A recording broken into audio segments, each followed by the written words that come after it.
Hi, everybody.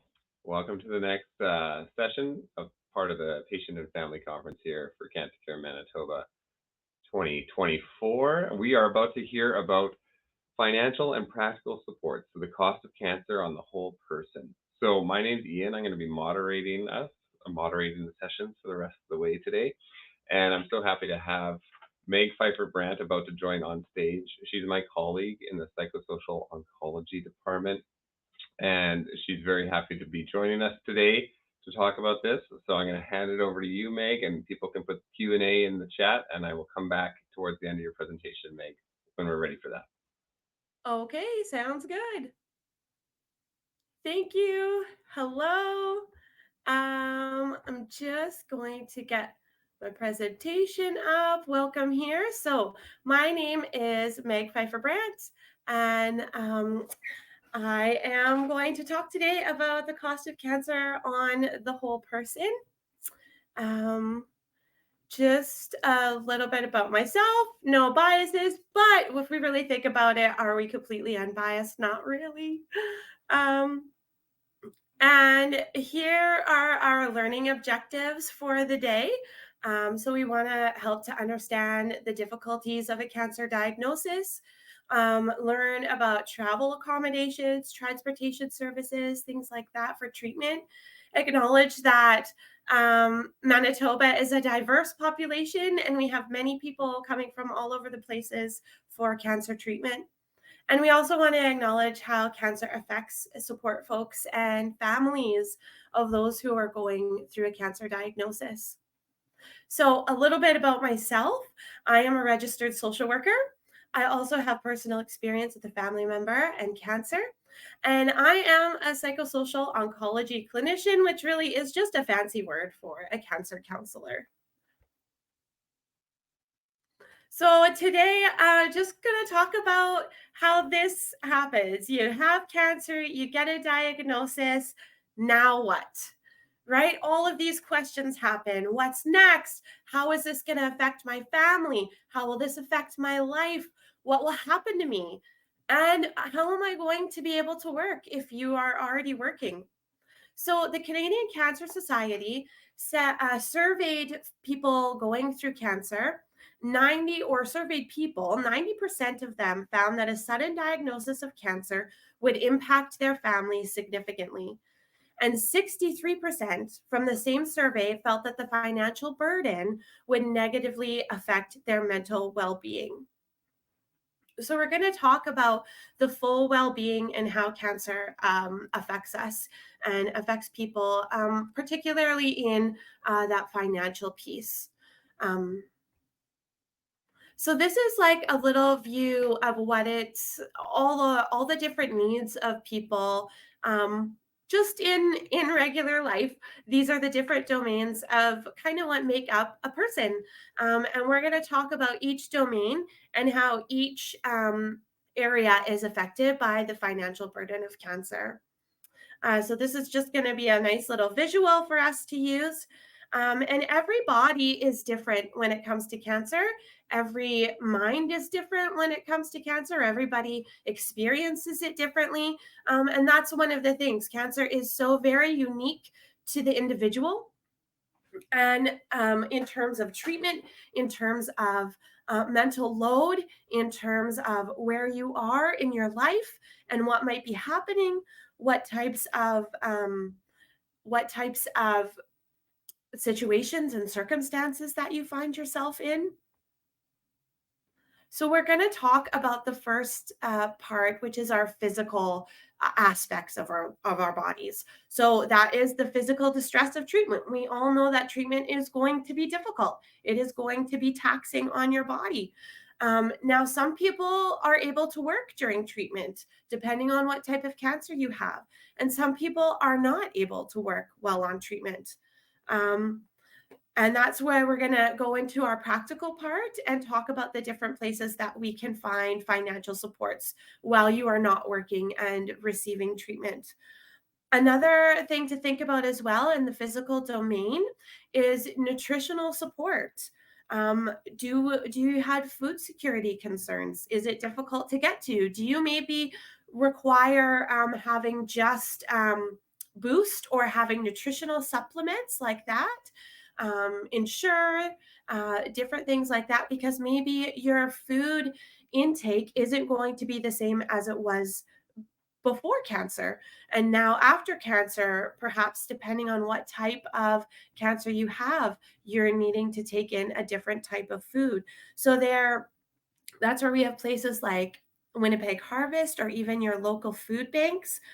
Some places provide hampers as well if you're needing something, especially around the holidays. Another area is like information. You want to try and gather as many financial supports that are available to you. And we're going to talk more about that in the practical area. Also, gathering information about your cancer diagnosis. Sometimes when we think about our diagnosis, we get on to what we like to call Dr. Google. It's not always the best place to go, and it can lead us down a rabbit hole that takes us to places that maybe we shouldn't have been. There are so many different percentages of survival rates or percentages of success rates, or this person tried this. It's important to have information about what your diagnosis is, and it's important to know what your treatment plan is. And that's where we come together as a team. So that would be your nurses support, the oncologist, the psychosocial oncology support as well. We can help get all the information that you need regarding your diagnosis, including what types of financial supports that you might also need. And what different types of charities or resources that you can tap into that you probably didn't know were available. Next is talking about gathering your social support. That also really, really matters. That could be your friends, it could be your extended family, it could even just be your community or your chosen family. I know I have lots of clients who rely on their neighbors sometimes for rides, getting to appointments. And that community aspect, their neighbors and the people that they have living close to them are really important. So sometimes it's important to know who is available around that can provide transportation support, that can provide even just emotional support, or even can just provide bringing over a meal every once in a while. Those folks out there who are listening, who are friends or in the community, or know somebody who is going through a cancer diagnosis or on a cancer journey, it's never a bad idea to make a little extra food and drop it off. It can always be put in the freezer, whether that be somebody who is that could feed somebody who has cancer, or it could feed the family members of that person or the supportive people that are around them. It's really important just to drop in. If you think of somebody, if you know somebody going through cancer, it is never a bad idea to make them an extra meal and take it along. And this is where our social networks really come into play and help and give us that extra support, even in those financial things. I also know gas gift cards can go a long way if you want to buy those gas cards for folks. And even when we're talking about people who come in from rural places, um, especially when it comes to radiation treatment, there is not a lot of places that you can go for radiation. And so, therefore, getting rides, getting gas, those types of things are really helpful for folks to get into their radiation treatment, which can happen 5 days a week for a number of weeks, depending on a person's diagnosis. Um, Support groups are also a really great way to learn about different financial avenues.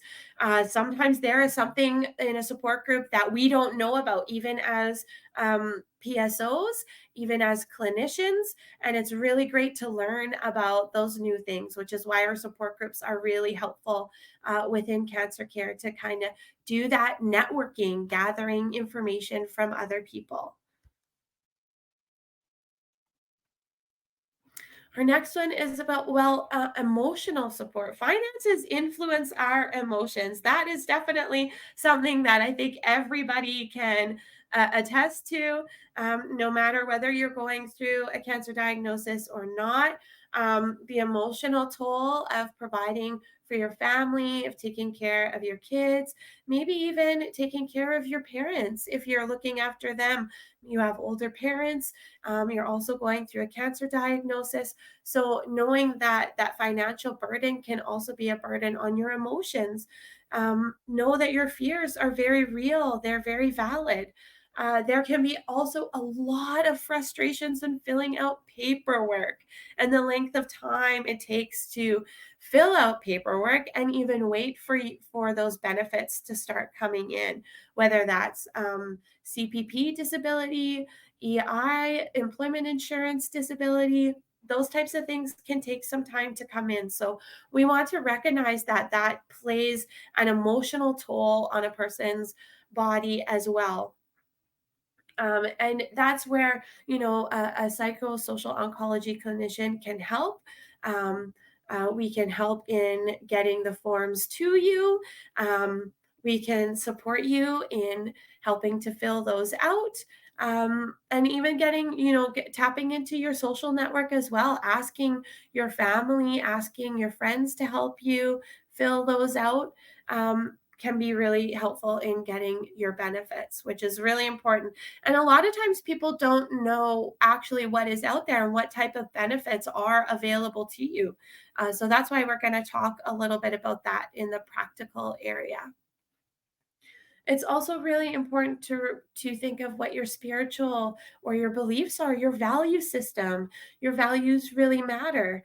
Your values permeate or go out to the rest of your life and influence all the different areas of your life and how you are going to use your money, where you are going to use it.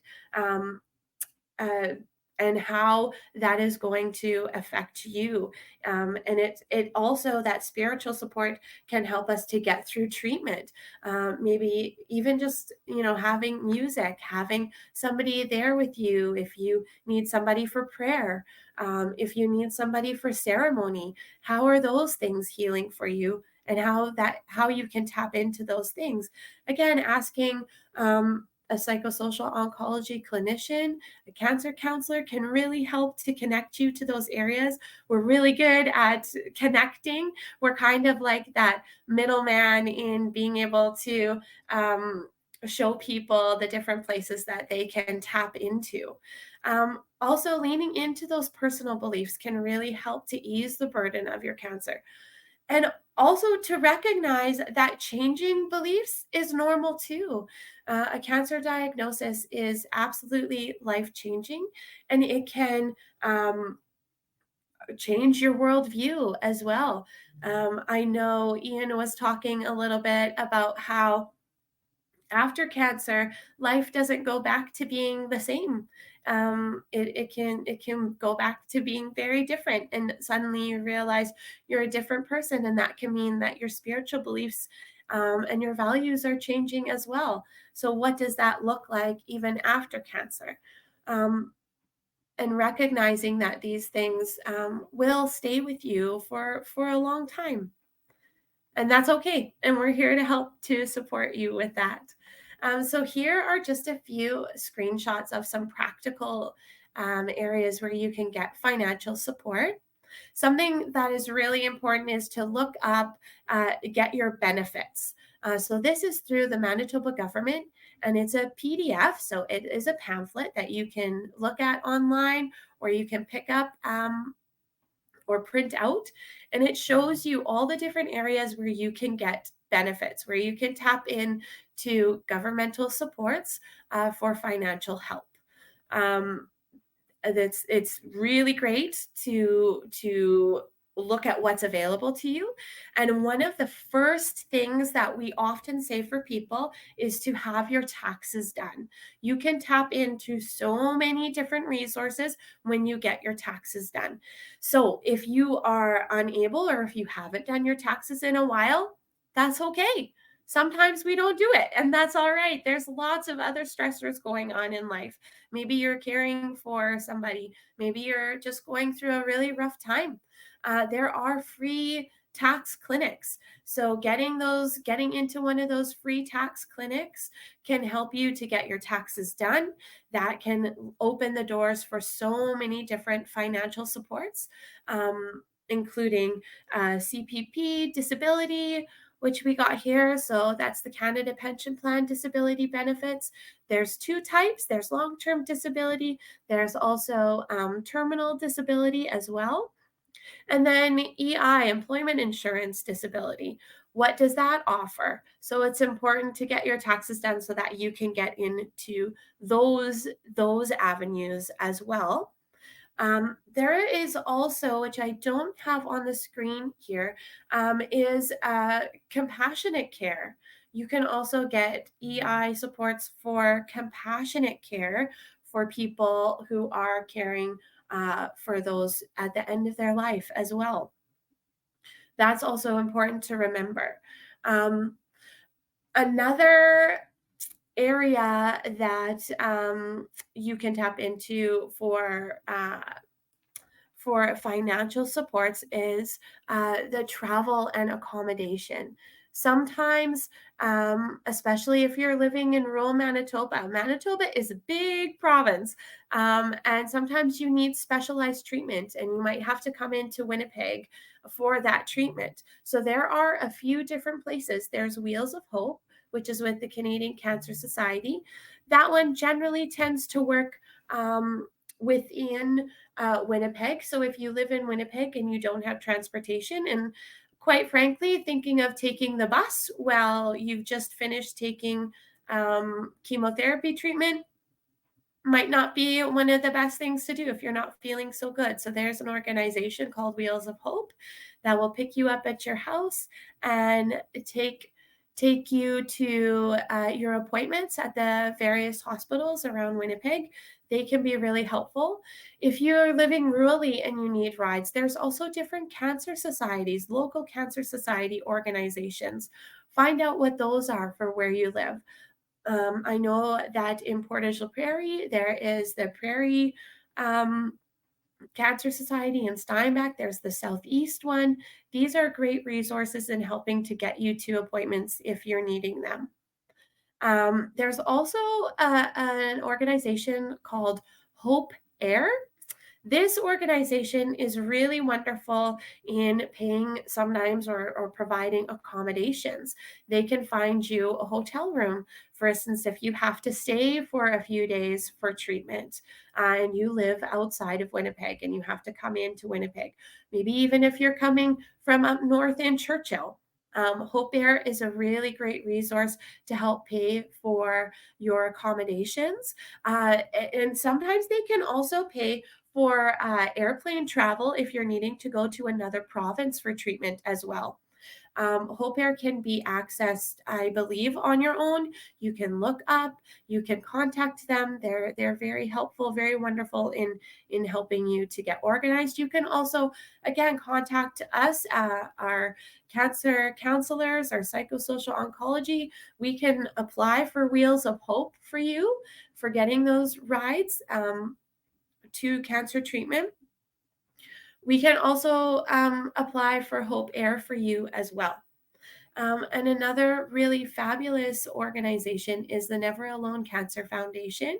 They are, again, run by individuals who have either gone through cancer, have a family member, and are donation based. So they seek donations. They have also a soup program where you can get soup delivered to your house or pick up soup. It's really great, that comforting. Sometimes when you're going through chemo, soup might be the only thing that you can eat, the only thing that you can tolerate. They also help to provide ways that maybe you need a recliner to sleep in. Sometimes that can be helpful. They really go above and beyond and find out what are the things that you need and how they can get that for you. And that is all done through donations and the wonderful people there at the Never Alone Cancer Foundation. Wonderful, wonderful folks. So it's also important to remember that after treatment ends, sometimes life is very different depending on what type of cancer you've had, what type of treatment you've had.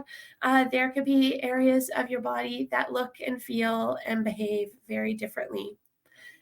So our physical bodies can look different. There's also lots of loss after cancer. There's the loss of your old self. Maybe it's the loss of your job. Maybe you're nervous about going back to your job. That's where we come in, and your insurance at work can help you with slowly integrating back into work. That's another thing that I didn't mention there in the practical section. Sorry about that, everyone. You can tap into your work benefits as well. There's short term, there's long term. Make sure you're asking how to get those, how you can get that disability benefits through your work. There's also some workplaces have what's called EAP. So this can also be counseling if you need some counseling as well and you're not able to get to Psychosocial Oncology Clinician, we are there. Also, the EAP is there to help with that. And also to talk a little bit after cancer, what your life is like, how you've changed. It's important to talk about those things, to talk about them with your loved ones. It could even you could even talk about the financial issues that you might be having after cancer as well. Perhaps you can't work as much as you did before. So again, that's finding those different things for your work can help to ease that burden. It could even be a job change after cancer. Um, Sometimes, we don't want to go back to what we were doing before. Those things are all okay and all very normal. Life can be again very different after treatment ends.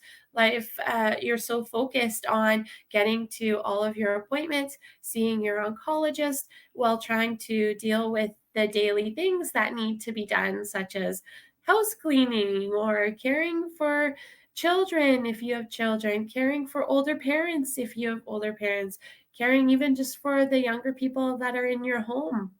That can be a lot in going through cancer. And everybody also has different emotional capabilities. It's okay.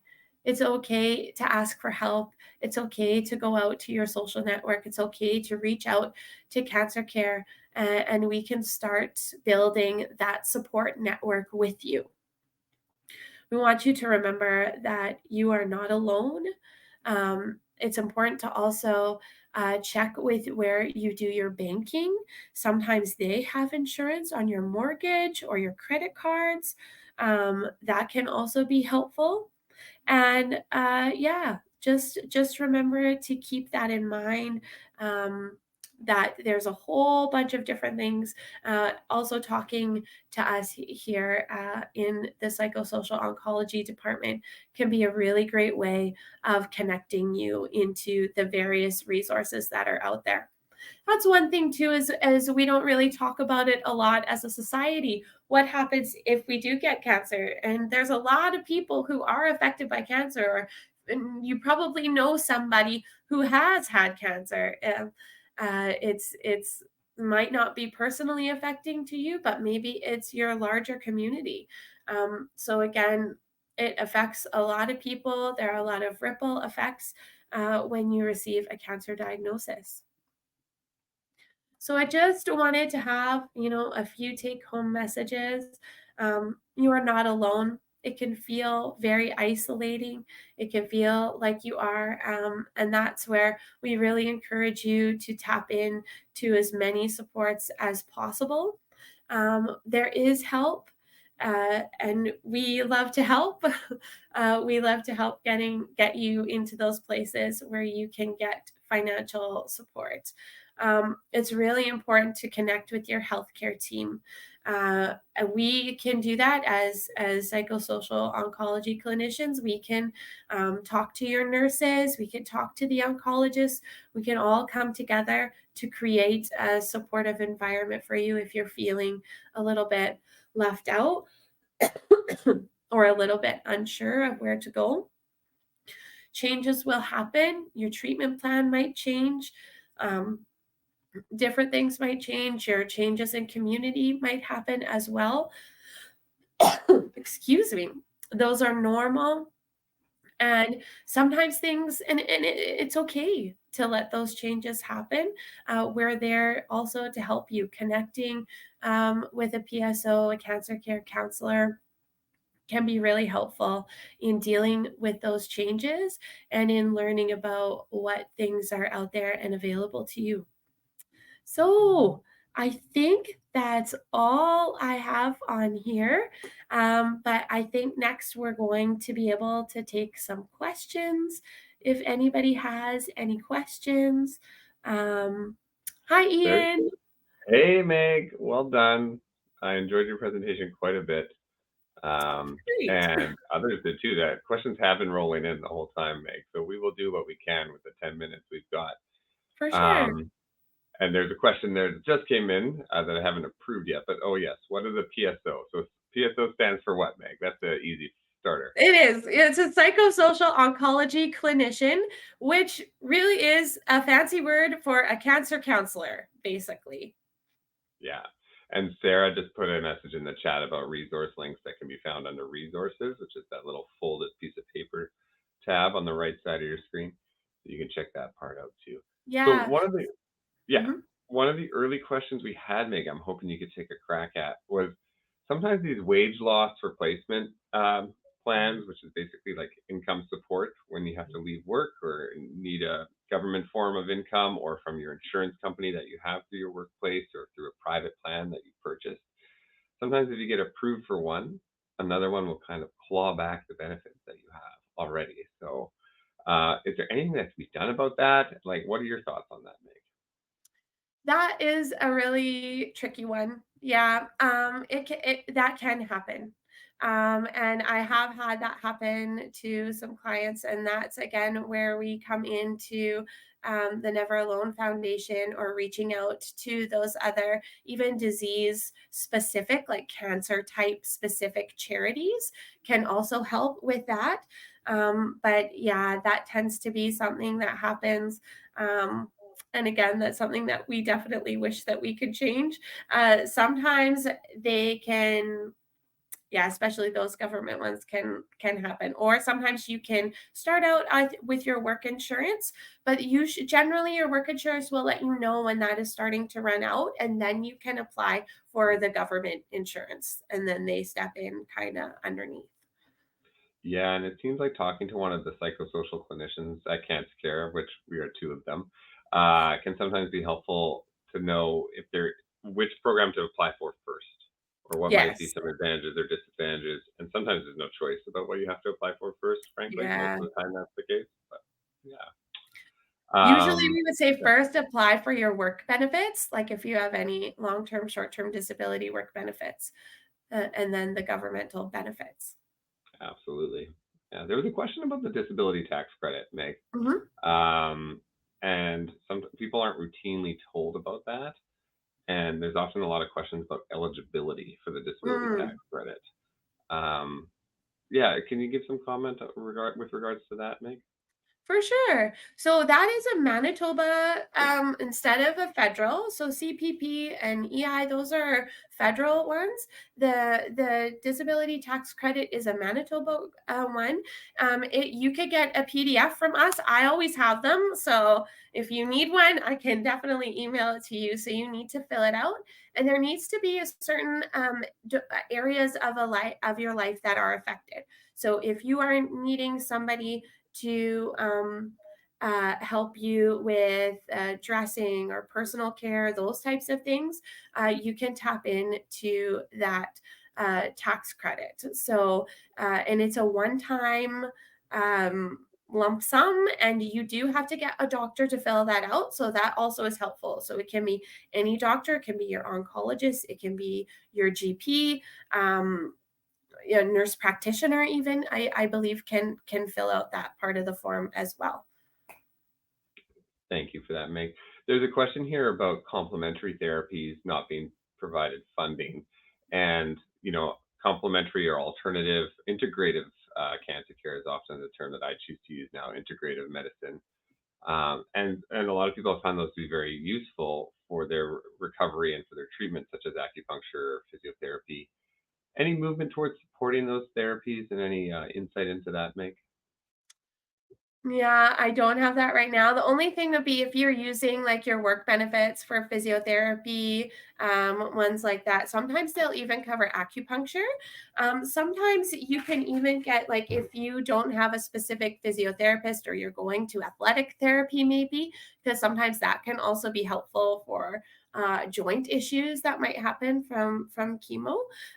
You can get a doctor to fill out a prescription for you for athletic therapy, and they will then apply for your benefits that way through your work benefits, whether that's like Blue Cross or something. I do know that they will accept that if your doctor fills out a form saying that you need this type of therapy. Sometimes they can really help, and that's like physiotherapy, athletic therapy, all those different types of ones. Okay, thanks, Meg. So when someone's working over the age of 65 and they don't have work provided long-term disability plan, and they are no longer eligible for the CPP disability insurance plan, so they're still working, they're over 65, what are other options that might be available to them if they are working but dealing with cancer as well? I believe over 65 is old age security kicks in as well, right? So there's that kind of will, if you are on CPP, that just then takes over the old age security. But so far, that's kind of it that I know of right now. If you are over 65, aside from your personal pension plans from where you are working as well, tap into those. You can apply maybe to get those early if you have a cancer diagnosis. Yeah, and I suppose there's a distinction too, where there's with as psychosocial clinicians, we help people navigate some of the programs, but we're not giving distinct financial advisor advice. Is that correct, Meg? We are not. I need to go to a financial advisor for myself, so I don't really know if you want financial advice from me, but we are there as a way to tell you what's available, and try and help you to receive those benefits as much as we can. Yeah, and this individual who's over 65 also is talking about being self-employed. And do you want to provide some general comments about what is different with regards to financial supports when you're self-employed? Unfortunately, when you're self-employed, it can be a lot more difficult. So then it's a little bit more difficult if you're not paying in to EI and those types of things. So I think you can still apply, but it might be a bit different. I'm not 100% sure on that one. I'm sorry. But we can find out information for sure and put it in like the resources tab. Okay. We are got about a couple minutes left, but one person is asking about being a survivor, not having fully recovered financially from cancer, with loss of employment, and now my daughter has also just been diagnosed with cancer. As a Oh, survivor, what supports are there when you don't have any other benefits? And maybe you're a like, little ways out from your own cancer experience. yeah, like, and you're meaning like financial supports or just kind of like Mhm. in general supports? Fine, let's say financial supports, yeah. Yeah. Um, I guess that would be, yeah, your long-term disability. And that can be like CPP long-term disability without it being terminal. There is one that is, yeah, longer term that you can do that as well. And then if you're caring for your daughter as well, that's the primary caregiver tax credit too that you can apply for, and the compassionate care. I think you can do both of those at the same time. So because it's 1:59 and we're jumping onto a break at 2 o'clock, there's so many good questions coming in. Unfortunately, we're not going to be able to get to all of them. I have just put into the chat too the phone number, the general intake line for our department. You Mm. can call our reception, and if you want to speak to somebody or request a referral, because sometimes each individual situation is very different, as we're seeing as some of these questions will be. Yes. Well, and that's Yeah. the thing. That's like the whole thing about cancer is it is so individualized, and that's why it's important to, just give us a call so we can try and find those things with you, and then you can easily tap into them, or sometimes not easily, but we can definitely be there with you, and we totally understand the frustrations of having to do it all. Okay. Well, thank you, Meg, for the presentation. You're a trooper. Thanks, everybody.